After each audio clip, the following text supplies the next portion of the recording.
Could Hawkman of all people be the one to make a big difference in Superman's ongoing battle against the newly resurrected King Shazam? Well, we'll find out, won't we, in the pages of Absolute Superman issue number 20. But we're not done yet, because over in Gotham City, is Black Canary holding on to a dark secret that could explain everything about the lost hero Prion? Well, we'll learn the answer to those questions too in the pages of Detective Comics number 1110. And lastly this week, will Manchester Black use his brand new enhanced abilities to break the mind of Prime? Well, we'll find out, won't we, in the pages of Superman issue number 39. So without further ado, everybody, let's hop into 3 of the biggest, most exciting, most happening DC books hitting shelves this week and find out what happens next together, shall we? So then, in an unexpected but very appreciated change, once again, the POV for this issue swaps around. Now we actually see the bulk of this story through the eyes of Carter Hall Hawkman. In fact, we actually meet him not long after what went down with the parasite in Metropolis. He had reported back to Talia al Ghul about his failure, but more importantly about how he was truly moved by his encounter with Superman, how the guy went out of his way to not only save his ill-begotten life, but the life of everyone who was in danger in Metropolis. It's almost like everything he's ever believed about superheroes is slowly but surely becoming untrue. Talia completely blows him off, thinking that he's only blowing smoke in an attempt to earn more money for doing the same job. Oh, Hawkman takes the money, but he actually decides to donate all of it to a museum, and in a very nice bit of framing, Carter just so happens to walk by the famous General Santa Anna quote about those who cannot remember the past are doomed to repeat it. And well, wouldn't you know it, but it seems that Hawkman is officially taking that wisdom to heart. He doesn't want to repeat the past anymore, meaning that at the end of the last issue when he showed up in front of Superman and Steel, he actually wasn't coming to fight them, quite the opposite. He's actually willing to risk it all now to join the good guys in taking down the rampaging King Shazam once and for all, which even now that the fight is 3-on-1, it's still not exactly a fair bout. Carter is of course no stranger to killing superheroes, and he says that maybe if the other two follow his lead, they might just get this done, and when they do, celebratory stakes will be on him, only for our Superman to say he eats the sun. And John Henry to reveal that he's a vegetarian, which is even more hilarious in hindsight when we remember that he works at a goddamn slaughterhouse. I think that would make a vegetarian out of anyone. Now, the fight between all of these super beings is titanic, completely cataclysmic. In the internal monologues, we hear about hail the size of Subarus, black tornadoes tearing across the countryside, massive electric superstorms taking the wings off planes in mid-flight. Only here's the thing though, no one actually died because Superman was actually there to make sure of it. Which means that when Teth Adam goes on another big screed about how all of these people are pretenders and fakes looking to steal his great God-given legacy away from him,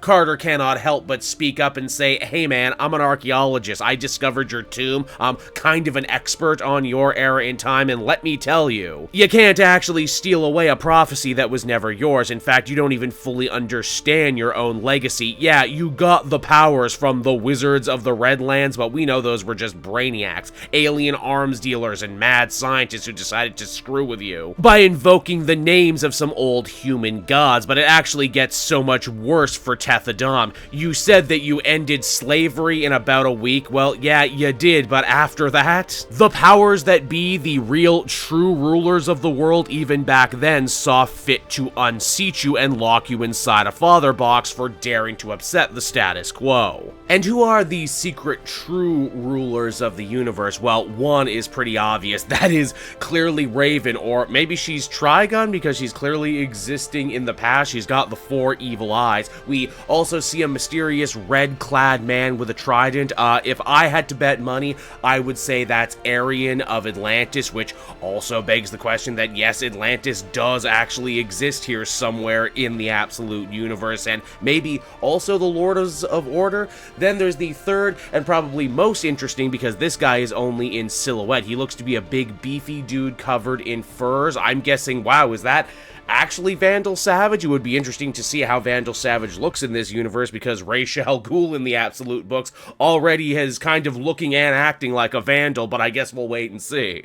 What all of this means, though, is if there ever was an actual true inheritor of the Phantom Stranger's prophecy, it's Superman. He's already done all of the things you were supposed to do. But more importantly, more than any god, old or new, Superman has done the impossible, says Carter. Superman made him believe in a better world. Obviously, this is the last thing King Shazam wants to hear, and he tries to cut Superman open with a bolt of lightning like it was a friggin' can opener. Clark is only saved at the last minute by the parasite returning to aid him. Yeah, hey, how about that? The monster that Superman actually showed mercy to has now actually returned to save his life. Hawkman hopes that if the parasite can siphon off enough power from Black Adam, then maybe he can use his nth metal mace to finally end this once and for all. Superman stops him, though, again, still having a very ironclad no-kill rule, while also adding that King Shazam isn't a bad guy, he's just confused and angry and scared. Who wouldn't be, being locked in a father box for all those years? Surprisingly, Hawkman says he's not doing this to try and be bad, he's not doing this to try and spit on Superman's ideals. In fact, he's trying to actually do something good and worthwhile for a change. There's no going back to his old life after this. So in a way, Carter was actually trying to spare Superman from having to make such a terrible choice. Don't worry though, he doesn't get the chance to make the choice, as Black Adam, who has been stewing in ancient mystical power for thousands of years, is actually able to overwhelm and destroy the parasite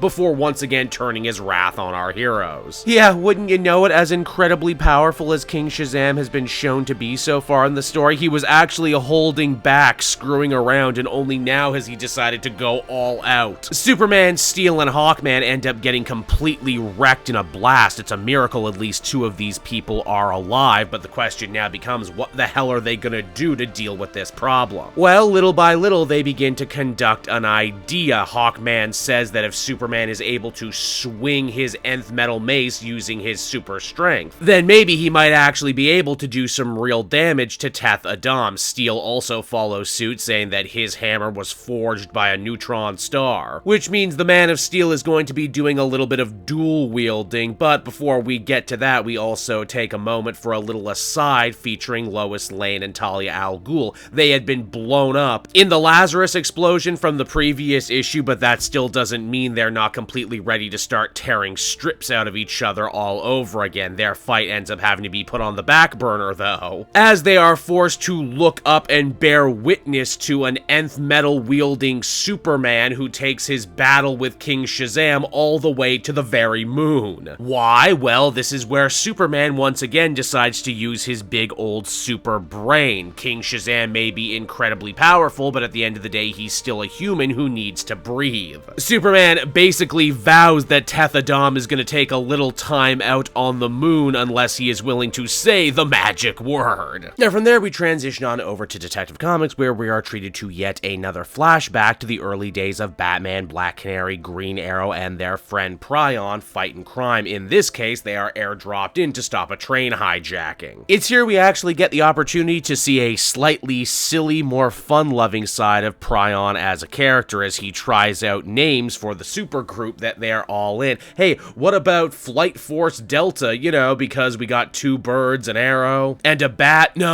that would never work. Delta implies that there were 3 other previous versions of the team, but keep workshopping it, though. They also make a crack about what a bad idea it is to rob a train, because it's not like you can just take it anywhere you want. Batman attempts to save a child who was taken hostage by one of the hijackers, only to get shot in the back. For a second there, Batman thinks this might actually be curtains for him, and all he does is tell the kid to look away so he doesn't have to see a murder with his own eyes. Thankfully, Prion is there to swoop on in and save the day. In doing so, actually learning something about Batman that he had only theorized before. Like, oh damn, this is why you do what you do, isn't it? You saw something really horrible at a young age, and now you try and make sure that no one else has to suffer the same way, even when doing so means throwing yourself in harm's way. Maybe work on that. Alright, tough guy, why do you do what you do? Well, I'm just trying to be a better person than I was yesterday. Well, how bad could you possibly be, right? I mean, we all have a choice. Prion ends the conversation by saying that he thinks it's very naive that Batman would think that. Keep that in mind, because it will all end up being very important later. Now, back in the present, Green Arrow and Batman are still reeling from their run-in with that superpowered assassin little girl, who damn near took both heroes out when she was able to take them both by surprise. Batman, of course, launches into a classic Batman speech about how they're gonna track her down using facial recognition and CCTV cameras all over the city, only for Green Arrow to hilariously undercut his speech by going, "Nah man, it's okay, I hit her with my special gas arrow in the last issue, we can just trace it that way, you're really overthinking things." Though of course both Ollie and Bruce end up being absolutely horrified when they come to the realization that the little assassin girl, also going by the code name Prion, just so happened to infiltrate the safe house where Black Canary is currently watching over a whistleblower who has been targeted for murder. Dinah is a caregiver at the end of the day and thinks only the best of the girl, but she is just as shocked as anyone when the kid is once again activated to go on a killing spree. Thankfully, this time around, Black Canary has Green Arrow and Batman whispering in her ear, giving her the lowdown on this girl's power, specifically don't get touched by her or it might very well be curtains. Black Canary is able to hold her own, and eventually Prion the girl decides to escape, being unable to take out her target. It's right around here the heroes are officially through the looking glass, so we think that's the daughter of our dead friend. Oh yeah, almost certainly, no doubt about it, same code name for sure. Prion had mentioned some emotional baggage and a dark past when he was alive, and well, this would all certainly make sense. Once again, they decide to trace the girl back to a heavily armed compound, wherein we once again see her grandmother from the graveyard. It's also here we learn what exactly the deal is with this Prion child assassin. As it turns out, Grandma Not-So-Dearest got a scientist to create what is essentially a weaponized alternate personality, one that they can flip on and off, essentially turning this poor little girl into a sleeper agent. Meaning that she also probably has no memories of her missions, creating full and complete plausible deniability. All the heroes are horrified, but Black Canary especially. Again, she knows a thing or two about this kind of thing, familial legacies, children in trauma, etc.,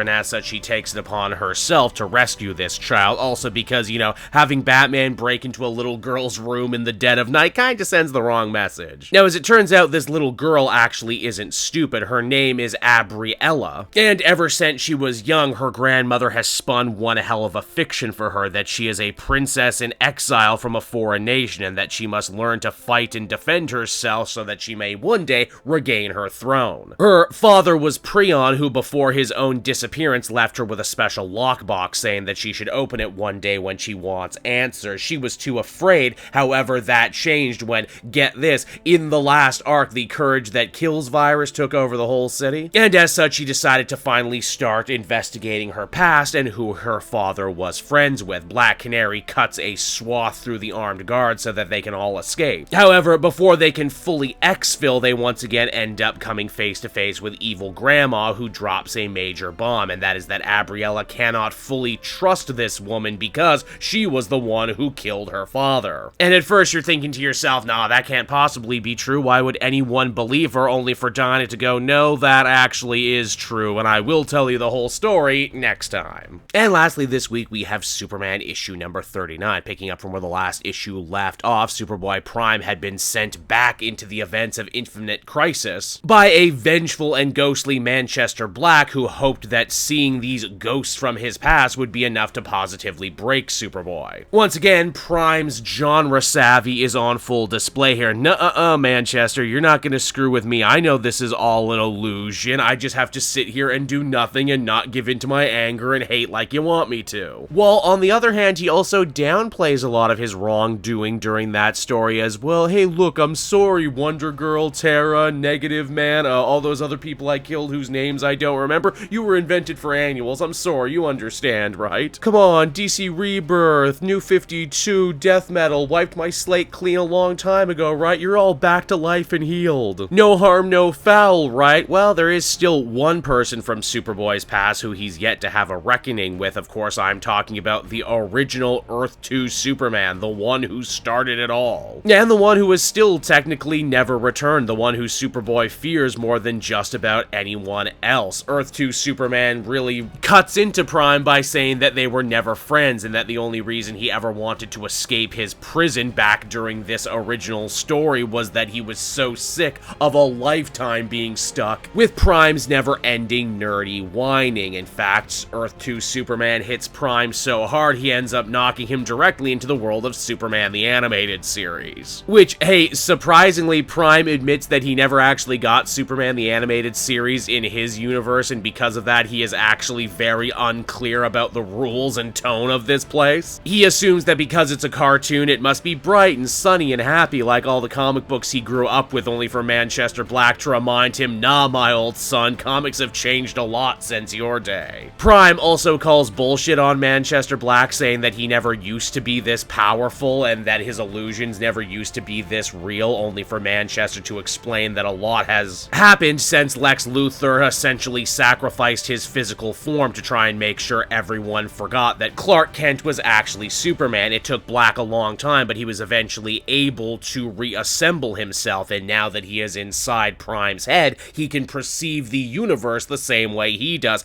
as a piece of fiction. One that is ever growing, ever changing, and occasionally susceptible to complete and utter manipulation. Furthermore, Manchester Black reiterates that what he really wants to do is use Superboy's power to punch reality to make this universe more like the one that he came from originally, aka our world, a darker, grittier, meaner world, with no color and real consequences, and especially no underwear on the outside. Of course, Prime refuses this call to action, saying the last time he punched the walls of reality, a lot of bad stuff happened, and that more importantly, he's a good guy now, and good guys don't do those sorts of things. It's here that Manchester Black really gets sick of Prime's never-ending genre savvy, and as such, he decides to undercut him by, get this, sending him into other comic genres that aren't superheroes, starting with a classic Patsy Walker romance tale wherein he ends up coming under attack by New Flame Witchfire. When that doesn't work, Manchester Black changes the venue again, sending him to an old EC horror story. This is all incredibly clever and wonderfully realized by the art team, but there's actually a really important snippet of information in here too. Apparently, the longer Superboy Prime actually stays in the main DC universe, the more his supreme comic knowledge actually ends up degrading, as he loses sight of what is fiction, what is meta, what is reality. Even his own origin he is starting to have trouble nailing down, which you just know is going to end up being really important later on. Aw, come on, really? We did romance comics, we did retro horror comics, we even did a little manga digression here, but we didn't get one Western comic. Ah, that breaks my Jonah Hex loving heart, let me tell you. Maybe next time Josh will do it. Maybe next time. In the end, it's all Superboy Prime can do but power his way, panel after panel, sci-fi story, neo-noir, manga, Conan the Barbarian, black and white rubber tune to eventually end up back in the Fortress of Solitude where, get this, Manchester Black has just been reading comics this whole time. And boy, has he managed to concoct one hell of a hot take in that time, saying between all these rewrites, retcons, and reboots, all of these characters, this universe, it's like we're living through an endless shitty version of reincarnation. But you know what always stays the same, Prime? Superman. He always ends up coming back no matter what happened. He's gonna come back again, and when he does, he's gonna punch you from this book and back into obscurity. You might care about your redemption story, you might care about your own personal character arc, but no one else does. So why don't you just do what I want you to do? Punch the walls of reality and make it so you can stay. Make any story you want, only for Prime to fire back by saying, no, that would be cheating, and Superman never cheats. An enraged Black decides to let loose on Prime with both barrels, summoning up multiple different versions of Superman from across history and across the multiverse, to finally take him out once and for all. Prime battles back and ends up doing some real serious damage. However, he is shocked and horrified when he ends up coming to with Wonder Woman's lasso of truth around him, breaking Black's illusion. You see, apparently this whole time he was busy fighting ghosts from his past. What he was actually doing was fighting the Justice League, and oh no, history has repeated itself as he has massacred them all over again. For maybe a leopard truly cannot change its spots, and maybe Superboy Prime is always doomed to be the villain in every story he appears in. Sickened and horrified by his actions, Prime thinks he has no other choice to try and put things right by punching the walls of reality to make it so he cannot be ruined all over again. But oh wait, surprise, it's been a swerve. deserve. The whole killing the Justice League thing, yeah, that was just another illusion by Manchester Black. He wanted to push him into a corner where he would have no choice but to punch the walls of reality exactly as Black planned. In doing so, returning the ghost of Manchester Black to full-on physical form, complete with all of his brand new meta powers. Meaning that as the comic comes to a close, he officially doesn't even need Superboy Prime anymore to complete his evil machinations. Uh-oh. And there you have it, everybody. 3 big, new, exciting DC offerings all on the comic shelf this week. What did I think of them? Well, starting with Absolute Superman, once again, Jason Aaron continues to move from strength to strength. I really appreciate that 20-odd issues into this series now, they're actually not afraid to share the spotlight around a little bit. I actually really enjoyed getting to jump inside Hawkman's brain, learn a little bit more about what makes him tick, understand, why he actually kind of wants to change. Now, I think more than anything, that's what this series nails. Superman's greatest power is not his heat vision, not his super strength, it is his ability to actually uplift all the people around him and make them actually slowly but surely want to be better versions of themselves. And for Hawkman, it's only slightly a better version of himself. He's still a killer. He still, tries to solve his problems with brute force. Hey, when all you have is a hammer, everything starts to look like a nail, and when all you have is a magic mace, that's kind of your go-to to solve every single problem. I dig that King Shazam is, a more conflicted type of villain, too. Superman thinks that, he can save this guy, that he's just angry and confused, and that, it's not right what was done to him. It's very much a there but for the grace go I kind of situation, and the fact that Superman really stretches his brain power at the very end there to kind of find a perfect way to defang King Shazam. Maybe he'll stick around, maybe he will get a chance at redemption. This story also really opens up the lore in a super interesting way to show us that, yeah, even before Lazarus, even before Ra's al Ghul, the world has always been controlled by a very small group of incredibly powerful individuals, maybe working for Darkseid directly or indirectly, who can say for certain. Either way, really solid stuff from start to finish. I think I would feel comfortable giving this one a very well-deserved 8 out of 10, and I cannot wait to see where the story will go after this. And then we have Detective Comics, and this arc I've kind of been running hot and cold on. There was some stuff I really liked about it. There were some pacing issues. This one, I'm happy to say, really manages to turn up the heat, and I'm set, I'm in, I'm looking forward, I'm fully locked into this one. Now, I dig the idea of Batman and his friends needing to fight a villain who is a child who is, doing these bad things under duress. I appreciate the extra effort to tie this into the whole lion, courage that kills storyline from the last arc in a really cool, really organic way. I like that Black Canary got to take center stage in this one and be super cool. Green Arrow got his big moment to shine in the previous issue, and this is all Dinah all the way down, and man, between this and Absolute Green Arrow, Dinah is really having a moment right now. I love that they focus on the superhero social worker aspect of her, that she desperately wants to save this kid, not just because she's a superhero, but because she sees a lot of herself in the young girl. And then to have the extra added dimension of, oh, maybe Black Canary did something horrible to her father. Oh, what dark secret is there yet to still be unlocked? What's the full story? I don't know, but I'm definitely more invested than ever to see what actually becomes of that story. Overall, I would give this one a 7.5 out of 10. Maybe not my favorite, maybe not the strongest of these Detective Comics offerings, but still really damn solid. And then lastly, we have Superman from Joshua Williamson, and man, how do I say, absolute tour de force from start to finish. Oh wait, I guess I just did. No, seriously, this is a beautiful comic from beginning to end.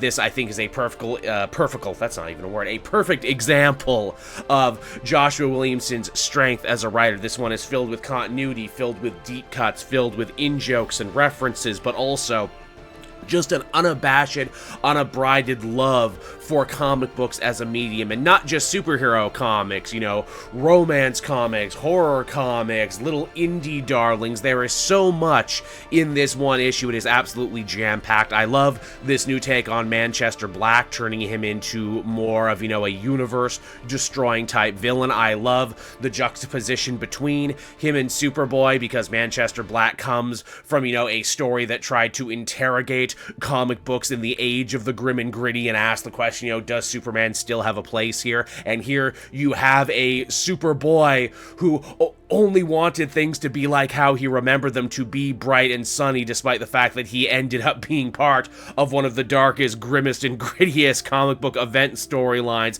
that DC has maybe ever done. So in a way, Manchester Black really ends up being the ultimate enemy for Superboy, and it is fun to see him fight his past in many ways, and him try to make amends, but him also kind of run away from a lot of his problems still. He's not quite there yet. He still has a lot of growing to do. A lot of the bad stuff he's done, he still very much keeps at arm's length. He says, you know, oh, that was forever ago. Oh, that got retconned out of existence. You can't hold me responsible for any of these things, even though a lot of the people he hurt are still hurting, and remember that now, and I think that will ultimately be when we know that he has come full circle and truly finished his redemption arc, when he is willing to apologize. This issue also throws another really interesting wrench into things, and that is, hey, the longer Superboy Prime is here in the main Prime material DC universe, his comic knowledge and his knowledge of history and everything start to kind of fuse and bleed over, because eventually it's not metafiction at a point, it's not even fiction at a point, it's just what's happening,